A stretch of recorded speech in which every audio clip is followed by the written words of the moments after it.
Hi everyone, welcome to In the Kitchen with Tastebudzng. Today I'm going to be showing you how to make crunchy, delicious Nigerian chin chin. You can call it Nigerian fried cookie chips or just cookie chips in our own Nigerian way.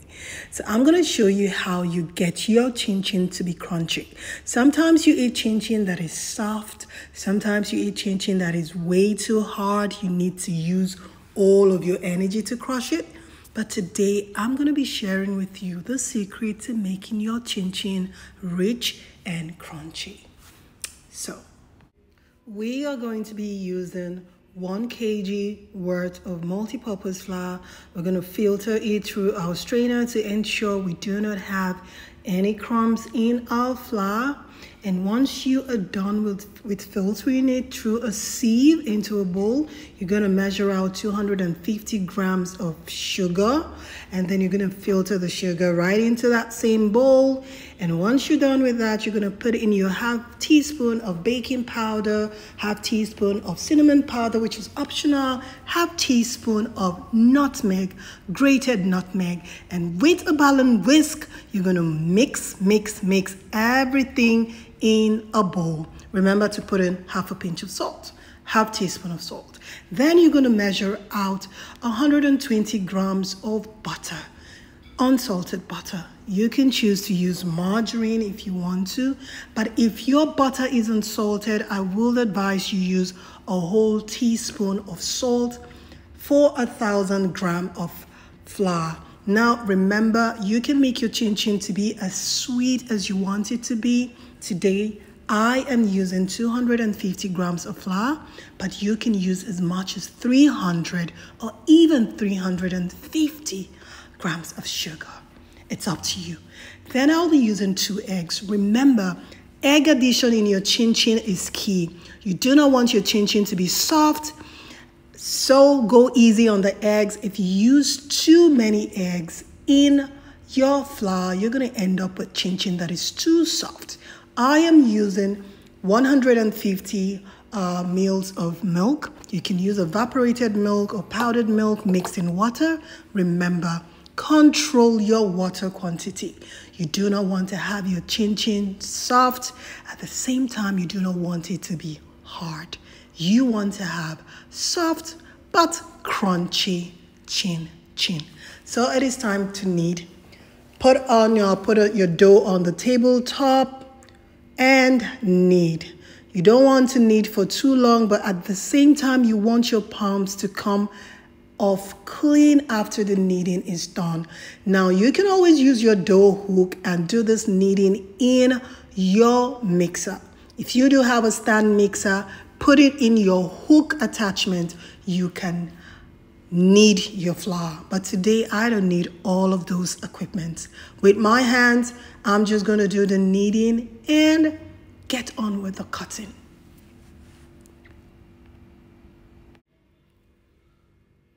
So it is time to cut our dough. We're going to use a pizza cutter, or if you have a bench scraper, you can use that too to cut your dough into 4, 5, or 6 bowl sizes. Set them all aside and pick them up one after the other using your wooden rolling pin. Roll it out for as thin as you like it to be, and then cut them into tiny cubes.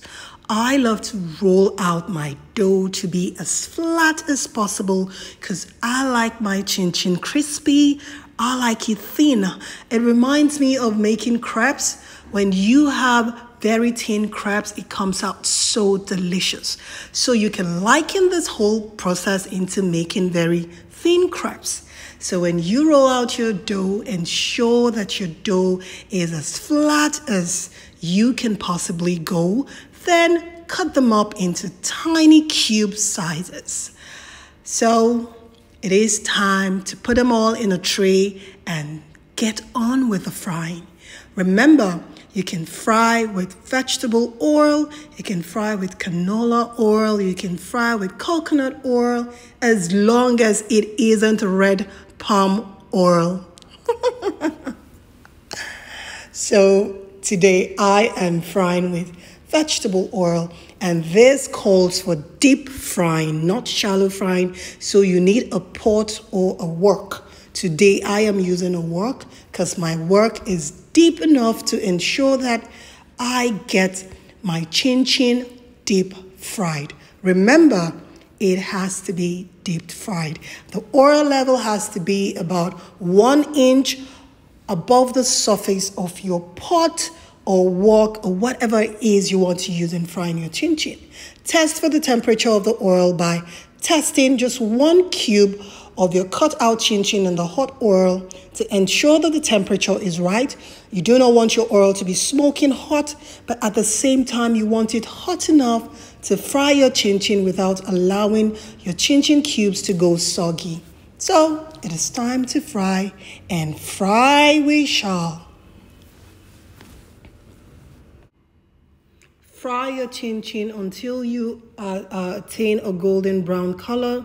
Personally, I love the taste of burnt chin chin or almost burnt chin chin. So I'm just going to do the golden fry for aesthetics so you can see what a properly fried chin chin looks like.